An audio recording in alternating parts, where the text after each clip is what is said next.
Cleaning Nation, welcome to another episode of the Grow My Cleaning Company podcast. I want to take a quick moment to thank you for doing some amazing things, for sharing the show, for all the great reviews on iTunes. We love those. Keep them coming. For all the kind feedback you guys give me personally on Facebook, publicly, all that good stuff. I wanted to remind you, if you're listening to the podcast, check us out on YouTube. If you want to sit at a computer, watch a video. If you're watching us on YouTube and want to be able to listen to it on the road or when you're cleaning or out and about, feel free to subscribe to the podcast. They're all free. No matter where you're listening, go to growmycleaningcompany.com. I just put up a special video just for you, a magic tool to grow your cleaning company. It's totally free. If you dig the show, you're going to love what's waiting for you at growmycleaningcompany.com. Today, we are chatting with Angie Emerson from Angie My Cleaning. Angie My Cleaning serves the Minneapolis, Minnesota area with residential cleaning services. If you want to get a hold of her, she's got a Facebook page at facebook.com/Angie My Cleaner. Angie, welcome to the show. Hi, thanks. Glad to have you, sister. So what on God's green earth is an Angie My Cleaner or Angie My Cleaning? Oh, it's Angie My Cleaner. Okay. It is. Well, I started it last year, March 1st of 2016. It was me and one house. I had done cleaning before, and due to various events, I was like, I think I can do this. I actually had started another business as an artist, and I'm a sculptor, and I do kids' birthday parties and corporate events and things. But it's very hard to market being an artist and make a profit at it. And so I needed some income to fund that. And I knew how to clean, so I started my own business doing that. And it's been a little over a year, and I now have 6 employees and over 100 clients. And I can't say I know exactly what I'm doing, but I'm having a lot of fun doing it. That sounds like an honest person for once. I don't know what I'm doing, but I know I'm having a lot of fun. I'll go with that, sister. That's how I feel most days. So you're in good company. Yay. Good. So I love your story and how you got in. That's so cool. You may be the first artist slash cleaning company owner we've had on the podcast that I can remember. Cool. All right. Well, artist slash clean. That's a lot harder to say than you might think. Artist. Maybe I'm just drunk. Artist slash cleaning company owner. What's going on in your world? How can I help you? Well, I about 2 months ago, I realized that I was trying to kind of run my entire business and clean. And before that, like, I had discovered your podcast and was getting all kinds of awesome value from that. And so I got the bright idea from listening to the podcast that I needed help. And so I brought it up to my cleaners first. We have a team meeting every week, and I let them know that I was going to be looking for an office manager to help me with all the phone calls and emails and scheduling and various other things. And one of my cleaners was like, hey, guess what? I'm going to have a baby, and I don't want to clean. And I'm good at some of that stuff. So we tried it out, and she's been helping me with the office manager position for the last couple of months. And but I'm just, it's still kind of a big mess in some ways. And so my question is really how best to structure that position. And we have inventory, ordering and managing inventory, and we have scheduling and talking to clients, and we have kind of managing the cleaners out on the field, and all of that stuff. And the schedule, and we use BenMade, which I also found out about through your podcast. Oh, nice. So she does all the scheduling, with that tool. And it seems like I'm doing some of it and she's doing some of it. And I just wanted to ask about let me also preface it by saying, I would like to grow. And so with that in mind, that I want to get bigger, how best would you structure that office manager position, and what other positions are kind of typically in the back end of a cleaning company? Like, Is that usually split up into different jobs, and what are those? Oh my gosh. Hold on. I'm just taking a note. I don't want to forget to say everything. Okay, good. So, gosh, I've got a lot of stuff to say on that, and I could probably go on for like a full day seminar if pressed. So I'm going to do the best I can to get you everything we can at the time that we've got here on the show. All right, the first thing we got to do is start at the beginning. So many people start at the end. I am doing a bunch of work that I don't want to do, and I don't want to do it anymore. If I throw money at this person and run away, maybe my life will get better. Does that sound fair at all? A little fair, yeah. Okay. And again, this is not Angie. These are all the other listeners that are these people. Angie, of course, is going to do none of these mistakes that we're talking about. So first and foremost, we need to start with a job description. I'm sorry, that's not true. First and foremost, we need to start with an org chart, an organizational chart that has all of the jobs that you want to have for your company in a box. Okay. So at the top, there's one box, and that box for you says Angie. And then there's a line under that box. Everybody above the line is an owner. If you don't have any partners, it's just Angie up there, right? You're the shareholder. If it's you and you had a partner, they'd all be up there, but you're up there. Below the line are all the people that work in the company. Okay. At the top of that's going to be general manager. That person is right now probably Angie too, right? It's for when you start, just so you know, spoiler alert, when you first start, you should still do this.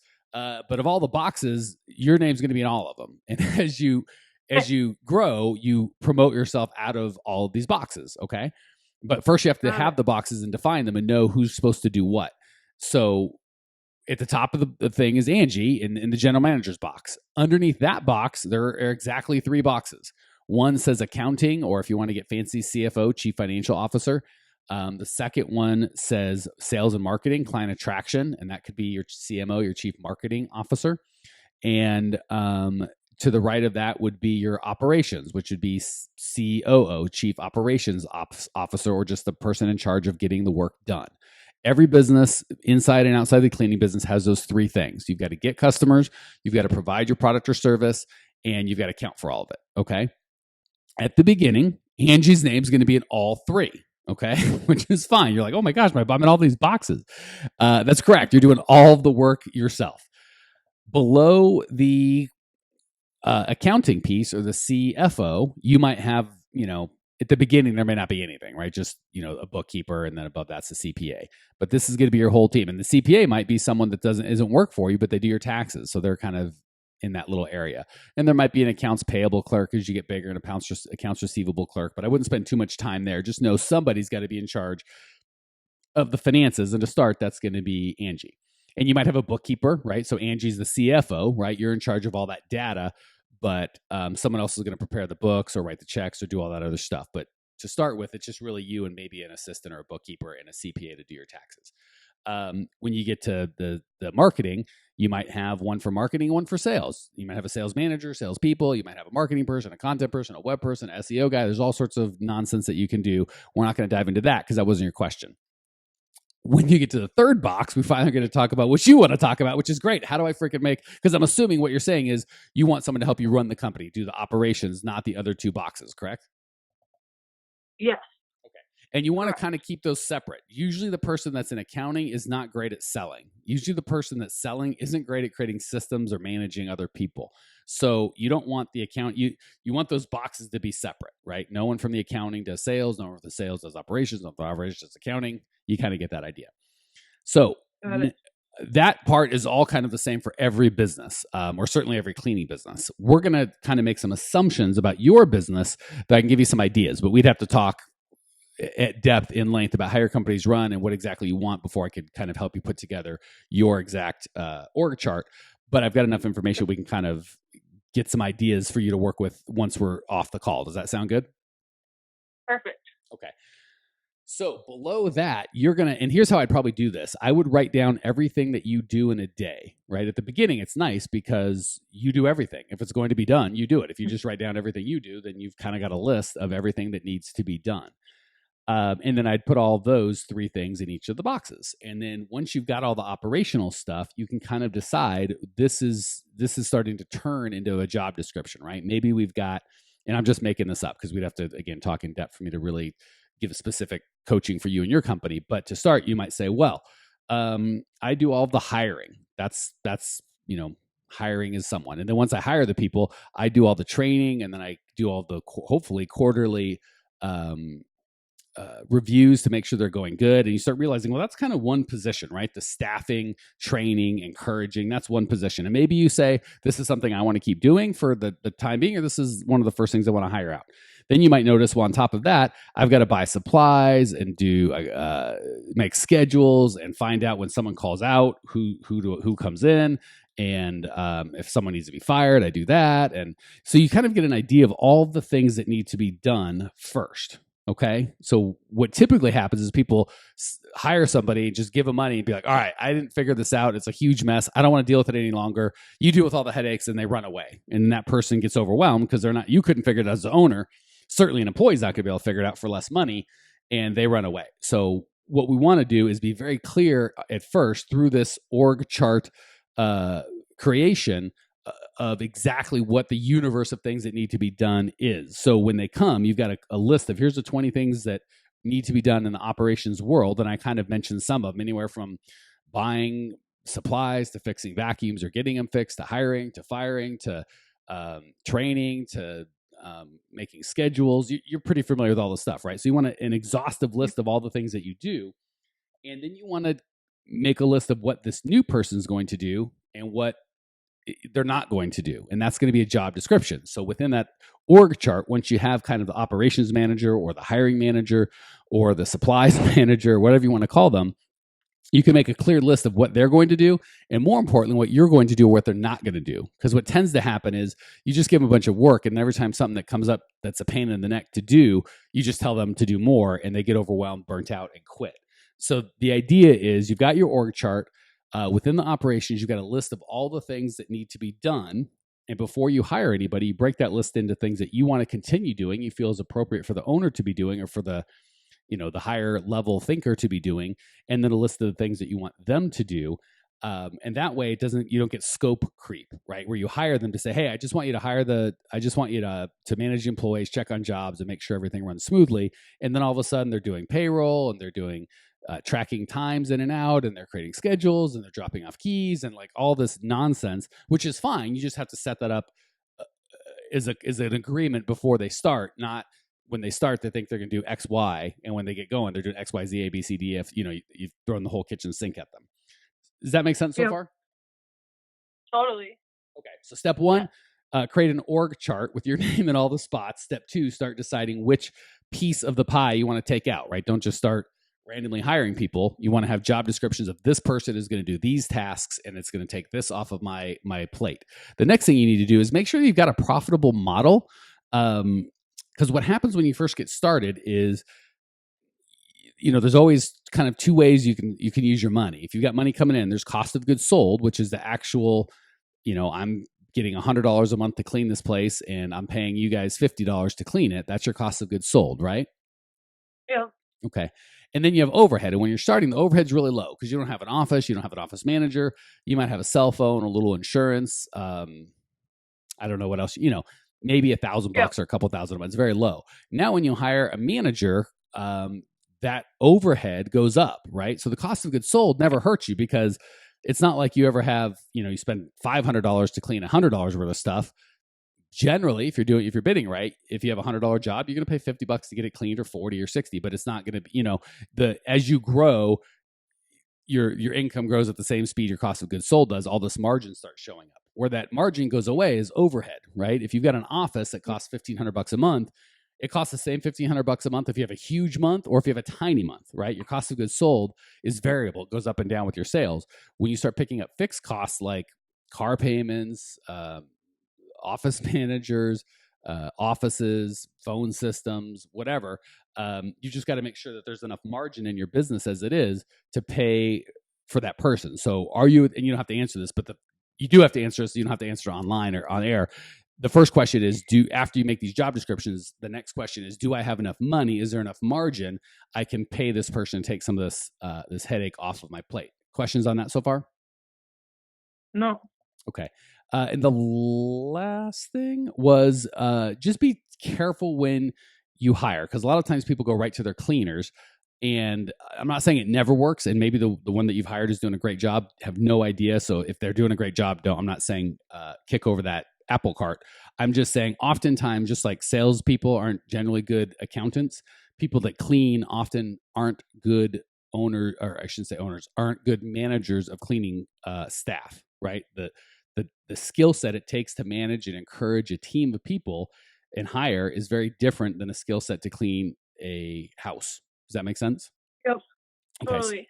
So I'm not saying that they don't exist. I'm just saying just because they can clean doesn't mean they can manage a cleaning team. Fair? Totally fair. Okay. That's about what I can kind of give you in the time that we have. Do you have any other questions before we hit the lightning round?